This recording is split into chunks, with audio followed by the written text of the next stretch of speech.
दक्षिण सोलापूर तालुक्यातील औज येथे विहिरीत पडून एका 23 वर्षीय विवाहितेचा दुर्दैवी मृत्यू झाल्याची घटना मंगळवारी सकाळी घडली।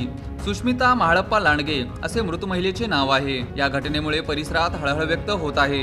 मिळालेल्या माहितीनुसार सुष्मिता लांडगे व त्यांचे कुटुंब औज येथील प्रभावती चौधरी यांच्या शेतात बटाईने शेती करतात। सध्या शेतात ऊसाची खुरपणी सुरू असल्याने मंगळवारी सकाळी सुष्मिता, तिची सासू सुजाता लांडगे आणि इतर महिलांसोबत कामासाठी शेतात गेली होती।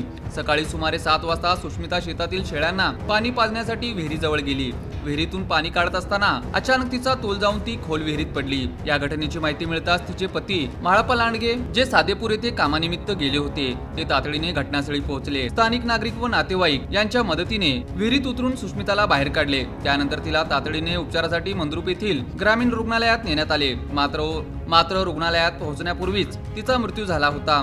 वैद्यकीय अधिकाऱ्यांनी तपासणी करून तिला मृत घोषित केले। या घटनेमुळे लांडगे कुटुंबावर दुःखाचा डोंगर कोसळला असून औज परिसरात शोककळा पसरली आहे। या प्रकरणाची नोंद मंद्रुप पोलीस ठाण्यात करण्यात आली असून या घटनेचा अधिक तपास पोलीस करीत आहेत।